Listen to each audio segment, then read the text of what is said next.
Hello বন্ধুরা, আসসালামু আলাইকুম। বন্ধুরা, আমরা যারা ওয়াইফাই বিল বিকাশ থেকে পেমেন্ট করতে পারি না, আজকের ভিডিওটি শুধুমাত্র তাদের জন্য। তো আপনি চাইলে কিন্তু মাত্র 1 মিনিটেই কিন্তু আপনার ওয়াইফাই বিল বিকাশ দিয়ে দিতে পারেন। তো তার জন্য আমাদের প্রথমে বিকাশ অ্যাপসে চলে যেতে হবে। যাওয়ার পর আপনার বিকাশের পিন কোডটি দিয়ে বিকাশের ভিতরে প্রবেশ করবেন। তারপর বন্ধুরা, পে বিল লেখা এইটা একটি ক্লিক দেবেন। তো এটা ক্লিক দেওয়ার পর এইরকম একটি ইন্টারফেস শো করবে।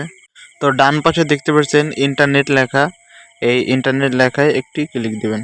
কার্ড দেবে, ওই কার্ডে নাম এবং লোগো থাকবে, আপনারা ওই নামটি এখানে সার্চ করবেন।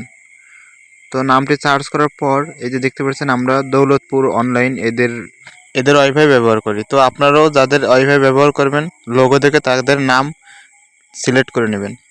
তারপর বন্ধুরা, কাস্টমার আইডি জায়গায় NSK দিয়ে কার্ডের একটি 4 ডিজিটের নাম্বার থাকবে, ওই নাম্বারটি NSK দিয়ে বসাই দেবেন। নাম্বারটি দেওয়ার পর নিচে কন্ট্যাক্ট নাম্বার দেখতে পাচ্ছেন, এখানে আপনাদের বিকাশ নাম্বারটি দিয়ে দেবেন। বিকাশ নাম্বারটি দিয়ে এখানে সেন্ড দিয়ে দেবেন।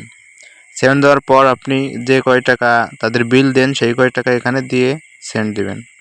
তারপর বন্ধুরা, নিচে দেখতে পাচ্ছেন পরের ধাপে যেতে ট্যাপ করুন, ট্যাপে ক্লিক দেবেন। তারপরে আপনাদের বিকাশের পিন কোডটি দিয়ে সেন্ড দিয়ে দেবেন।